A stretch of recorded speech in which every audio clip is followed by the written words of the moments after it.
ఒక నమస్కారం.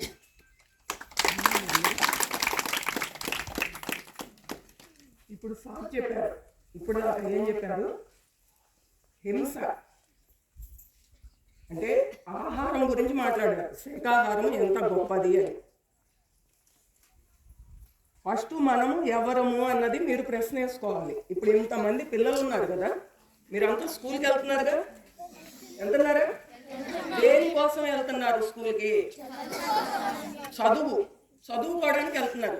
చదువు అంటే ఏమిటి? జ్ఞానము, అంతే కదా? జ్ఞానము అంటే మీకు తెలియని దాన్ని తెలుసుకోవడానికి స్కూల్కి వెళ్తున్నారు.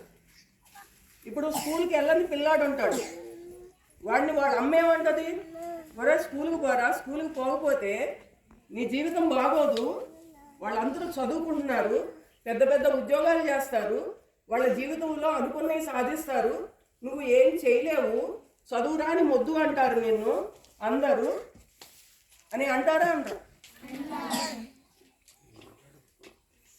మరి మీరు అందుకే బుద్ధిమంతులు కాబట్టి స్కూల్కి వెళ్ళి చదువుకుంటున్నారు. స్కూల్కి వెళ్ళని వాడిని ఏమంటారు? బుద్ధి లేదు వాడికి అంటారు. అంటారా? అంటారా? ఇప్పుడు మీకు ఎంతో ముఖ్యమైన సబ్జెక్ట్ ఇది. ఇప్పుడు సార్ చెప్పారు, హింస అనేది చాలా దారుణమైనది. అయినా సరే మనకి అది అలవాటు అయిపోయింది. ఆ అలవాటే మనకి గ్రహపాటు అయింది. మీకు పెద్ద పెద్ద మాటలు తెలియకపోవచ్చు. గ్రహపాటు అంటే ఏమీ లేదు, మనం ఏదైతే చేశామో తప్పు, అదే ఫలితము మళ్ళీ తిరిగి మన దగ్గరికి వస్తుంది అని అర్థం మాట. అర్థమైంది? ఇప్పుడు గ్రహపాటు అంటే ఏంటో, నువ్వు ఏదైతే చేస్తావో అదే నీకు తిరిగి వస్తుంది అన్నది ప్రకృతి యొక్క సిద్ధాంతం. ఫార్ములాస్ ఉంటాయి కదా మనకి. ఫార్ములా ఉంటుందా? నేచర్ ఫార్ములా ఏంటి? నువ్వు నేచర్కి ఏమి ఇస్తావో అది తిరిగి నీకు ఇస్తుంది అని అర్థం.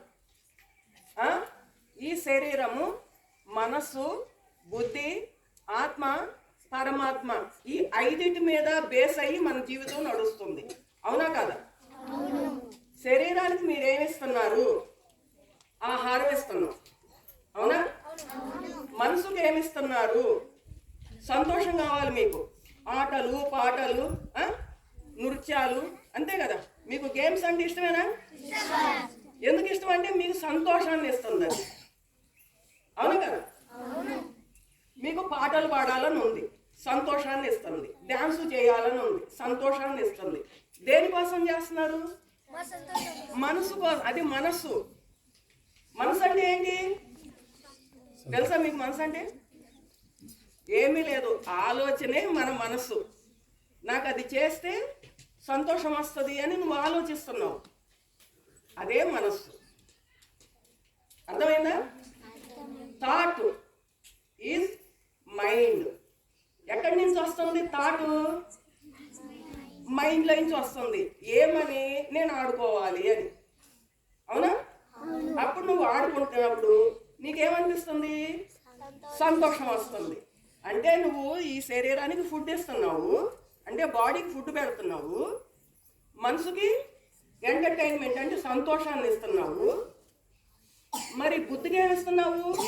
చదువుకుంటున్నావు కదా, స్కూల్కి వెళ్తున్నావు కదా, బుద్ధి వస్తుంది అంటే తెలుస్తుంది ఏం చదవాలి, ఏం రాయాలి, ఇది నాకు ఎలా పనికి వస్తుంది అన్నది అర్థమవుతుందిగా మీకు.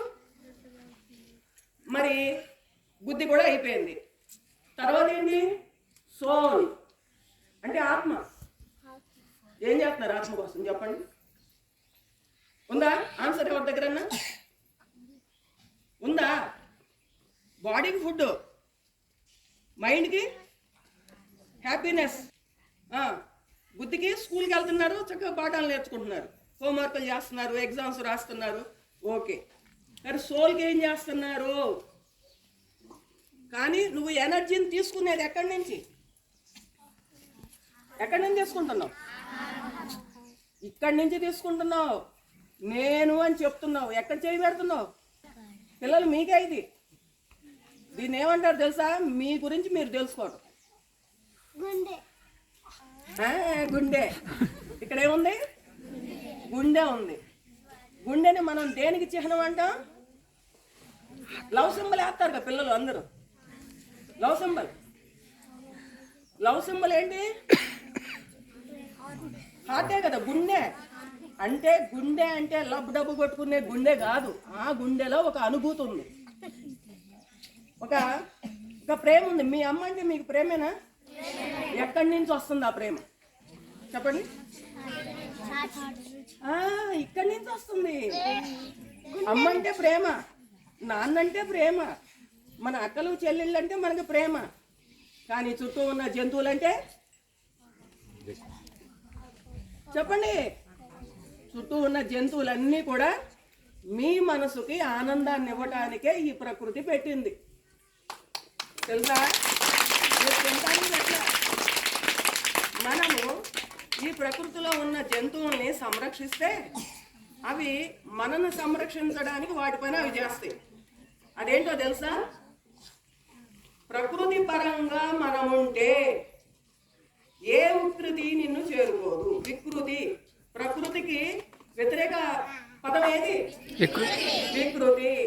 నువ్వు ప్రకృతిగా ఉంటే ఏ వికృతి నిన్ను చేరుకోదు, అంతే కదా? పిల్లలు అర్థం చేసుకోండి బాగా. మనం ఎప్పుడైతే ఇక్కడ ఉంది మన హృదయం, అదే మన అంతరాత్మ. నేను అంటాం మనం. నేను అని నువ్వు